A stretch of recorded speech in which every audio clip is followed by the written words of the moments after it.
I'll just talk to you. All right, here with Coach Sal. Yo, Coach, you got a new look. Sir. What was the inspiration behind the buzz cut? Buzzy, sometimes, you just gotta switch it up. Sometimes you gotta just switch it up, like new phases of life, you gotta just switch things up and try to, attack it in a different way. So I just got a little bit of a buzzy. Who knows, it might even grow it back out, but for the time being, it'll be buzzed up. All right, looks fresh. Thank you, brother. I got a question related to Gisu. Yeah. All right, so what was the name of the guy that you almost fought? Abdullah Mason. Abdullah Mason. Yeah. So he just had a fight. Yeah. He won. Exciting fight, first round.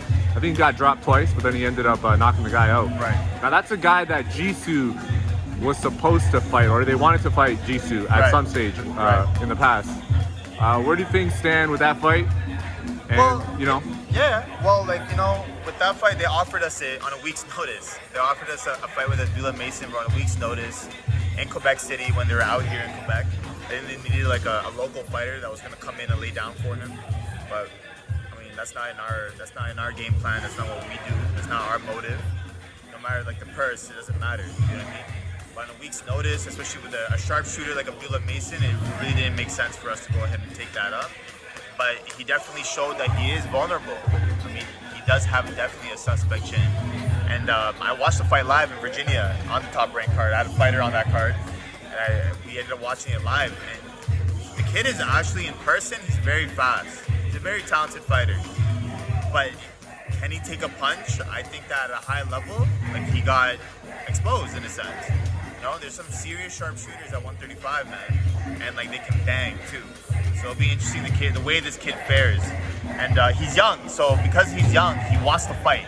So it seemed like in the first round he started pressing this guy a bit too early instead of feeling this guy out. But he definitely has a suspect chin, and obviously we know that if Gisu would have touched that chin, what would happen? But on a week's notice, it just didn't make any sense. It didn't make any sense for us to go ahead and take a dangerous fight like that.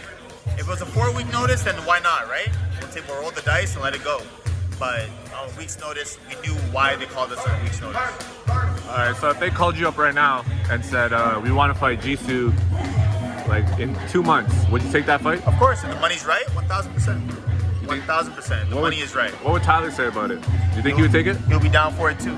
Tyler is one of those promoters, he's always down. If he feels like the team is confident, he'll ride with the team. So he's a good promoter in that sense also. He's not only making shows over here in Toronto, but he believes in the team also. And he wouldn't be by your side if he didn't believe in you either. So I got respect for Tyler, and Tyler will be right by us. If we think that we can do it, he'll be right beside us.